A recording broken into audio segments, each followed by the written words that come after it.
pessoal, Adriana, terapeuta artística por aqui, e a gente está continuando a leitura do Espírito da Intimidade.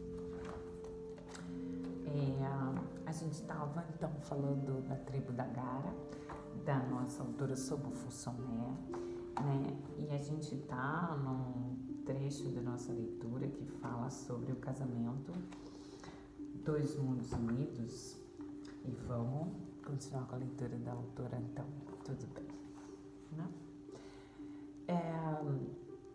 Só relembrando um pouco que na comunidade da Gara o casamento não é um assunto privado, que houve um convite dos anciãos ancestrais para que ela se reunisse junto com esse companheiro dela, mesmo sem ela o conhecer pessoalmente, tá? E aí a gente fala nesse lugar da união das tribos, da união das energias, dos aprendizados, das potências que um tem para fortalecer o outro, mas sem os apegos das trocas sexuais, afetivas, das dependências emocionais, né? Então, a autora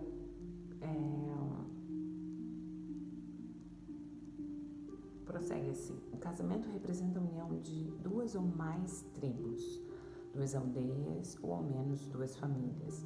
Nessa grande escala, as duas pessoas de que falo estão se casando não são um incidente menor.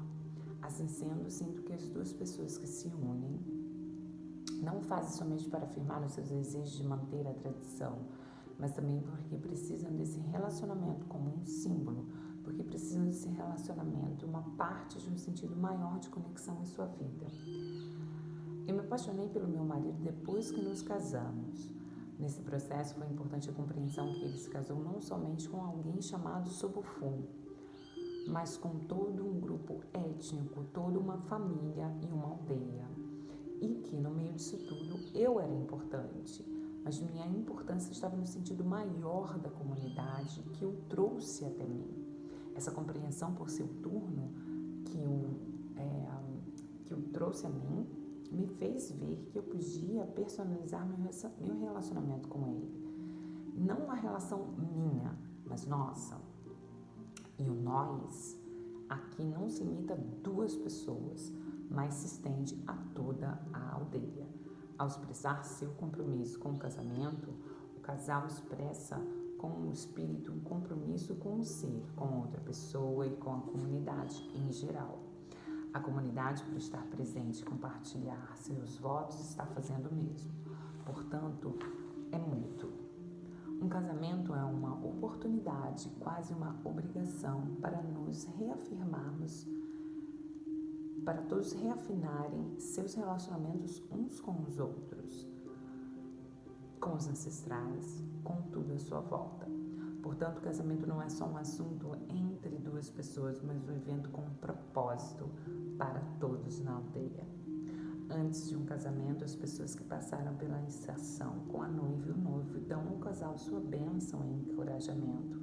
Os anciãos também vão dar sua bênção. Eles dizem que viajaram pela mesma estrada, que não foi totalmente plena, que existem obstáculos, mas que é assim mesmo. Ouvir dos anciãos que a estrada da intimidade não é pavimentada com pérolas e ouro e que se tem de trabalhar constantemente nela, ajuda a remover expectativas pouco realistas sobre casamentos. Em nossa cultura, para que um casal se case, é necessário desenvolver uma série de rituais. Por exemplo, depois da aprovação da união pelos espíritos, há um ritual de transferência das almas. Outro ritual une as duas almas. Um terceiro ritual une os propósitos de duas pessoas, porque quando há um casamento, haverá um propósito compartilhado. Assim, por mais difícil que seja imaginar um casamento sem um dos noivos, a coisa funciona, porque o processo é todo baseado em espírito e ritual. Se houver um objeto para representar a pessoa ausente, algo que seja dela, então seu espírito poderá ser incluído no ritual. De fato, estará presente. Depois da longa celebração do casamento, há um ritual de boas-vindas que funciona como uma ponte para incorporar a noiva na família do noivo. Assim, em geral, o marido não vai logo morar com sua esposa, não há lua de mel. Alguns dos membros da família da noiva ficam com ela para ajudar a integrar-se na nova casa. E as mulheres da nova família passam algum tempo com ela e a recebem no novo círculo em que, de agora em diante, será cuidada e receberá todo o apoio que precisar. Na África, há trocas de presentes antes do casamento. Esse aspecto da cultura africana é normalmente mal compreendido no Ocidente. Muitas pessoas veem isso como uma venda da noiva. A prática pode se tornado isso em várias partes do continente sob a influência do Ocidente da modernidade. Em lugares onde as pessoas estão desesperadas por bens materiais e perderam sua conexão com o espírito e o ritual. Os ancestrais faziam algo que as pessoas não compreendem mais. Algumas pessoas tentam tirar vantagem disso da forma que puderem. Mas, na prática da Gara, não se pode tirar vantagem assim. Usar o dote de um membro da família em benefício próprio traz morte à família. Algumas pessoas tentaram fazer isso e aprenderam a lição da maneira difícil antes de morrer. Minha última visita à aldeia foi afetada pela morte de um rapaz que tentara vender a vaca que foi dada no ritual de transferência de alma da sua irmã. Quando ele descobriu que foi pego pelos ancestrais, né, que foi percebido nessa intenção, frase minha, chamou todo mundo para confessar o que tinha feito em uma tentativa de se redimir. No entanto, era tarde demais. Ele disse que toda vez que olhava em volta via seu fantasma acenando. Ninguém poderia ter imaginado em que um rapaz tão adorado lhe ter sido tentado dessa forma. Não que desconhecesse o perigo, mas a tentação de uma viagem da cidade na Costa do Marfim simplesmente nublou sua capacidade de discernir sua realidade e suas responsabilidades. Quando uma mulher se casa, apesar de manter o nome de sua família e o transmitir para seus filhos, ela passa para a família de seu marido, ou seja, somos matrilineares e patrilocais. Para que a noiva deixe sua casa, sua alma tem de ser transferida de sua família para a de seu marido. Isso é feito com o sacrifício de uma vaca. O animal é dado pela família do marido para a família da esposa.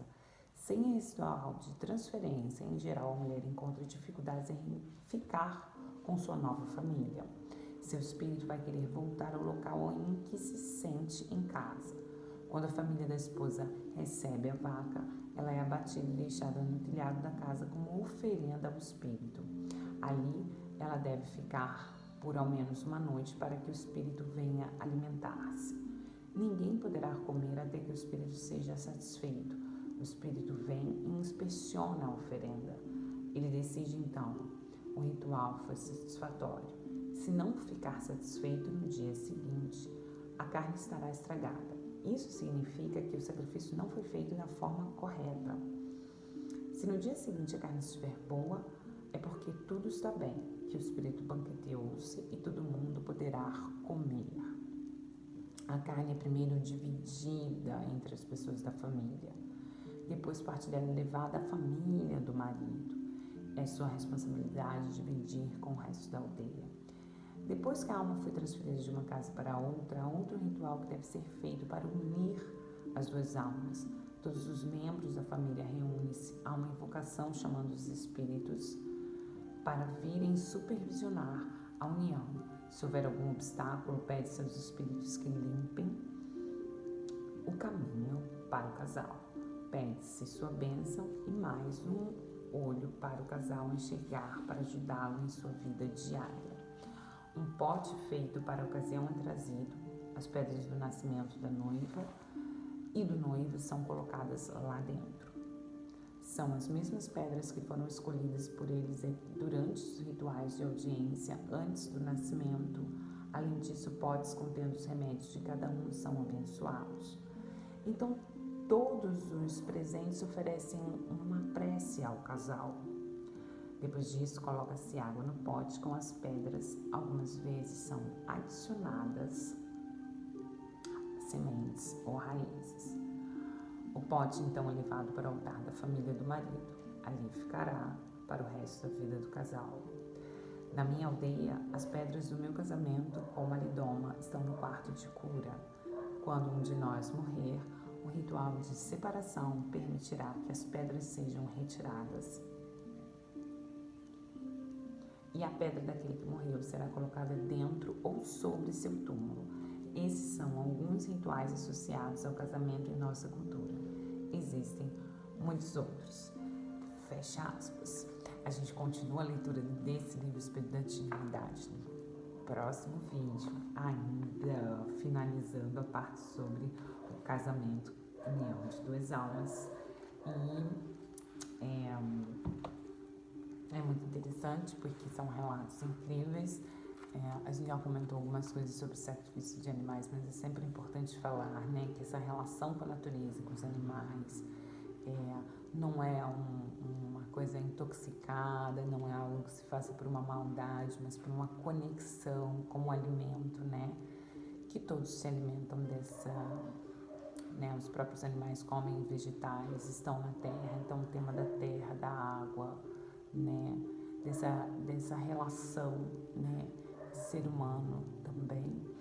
Nesse contexto, nessa biodiversidade, ela está ali, né, apresentada como ritual e não como mercado, né? Isso é muito importante, esse respeito à forma sagrada, né, e a forma generosa como esses elementos da natureza são inseridos ritualisticamente na dinâmica dos casamentos, na dinâmica da vida das aldeias e tribos. Um grande beijo, fica à vontade para comentar o que sentirem no coração. Vou estar aqui para generosamente responder sempre que possível. Até o próximo vídeo. Continuamos a leitura desse livro na próxima semana. Um beijo no coração. Até o próximo vídeo. Tchau, tchau.